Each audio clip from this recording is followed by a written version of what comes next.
Mr. President. I seek leave to speak on the Australian Human Rights Commission report that was tabled here in the Senate earlier this week. Mr. President, I want to be very careful with the language that I use. Senator O'Sullivan, can I just clarify, is it 34 or 39? 34. Thank you, Senator O'Sullivan. Mr. President.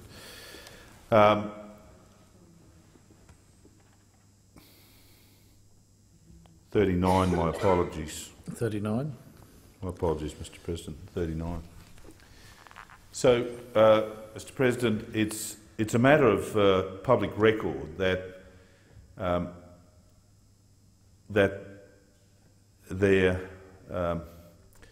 is for some a challenge to the integrity of this report when having regard to the genesis of the report, the genesis of the idea to hold the inquiry, and indeed the journey or the decision-making journey that occurred under the architectural guidance of the President of the Australian Human Rights Commission.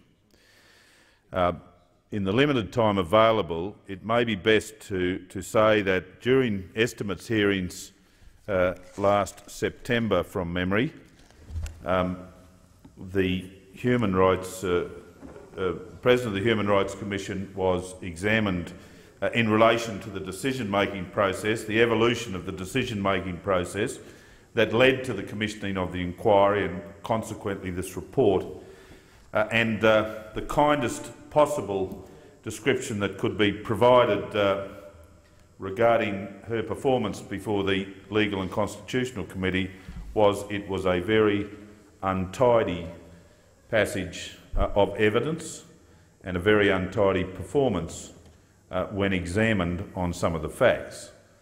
Essentially, Mr. President, the difficulties arose when the President of the Commission was eventually either unable or unwilling to confirm the evolution of dates and the decision-making process that led to the calling of the inquiry.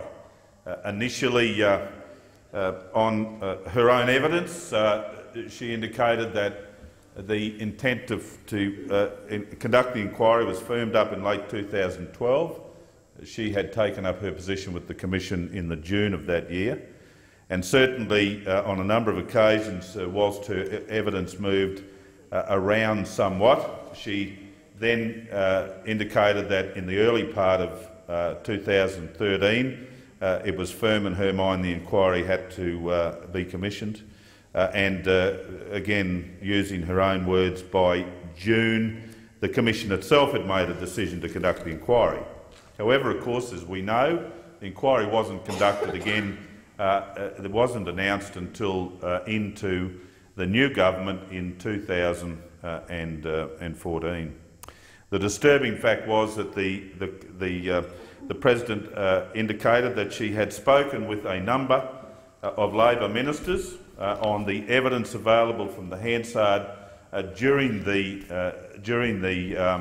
caretaker period, which of course is most improper.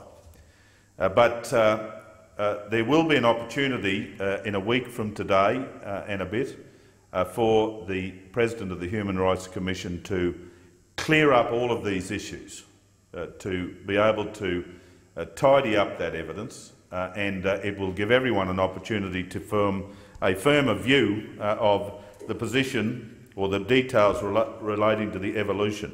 But in the meantime, I say that it is within the scope of some to draw the inference that this report was the integrity of this report remains in question for some due to the fact that it took some 15 months, almost self-evidently waiting for a change of government to conduct an inquiry well after the peak problem that is said to have motivated the report had diminished by almost 50%.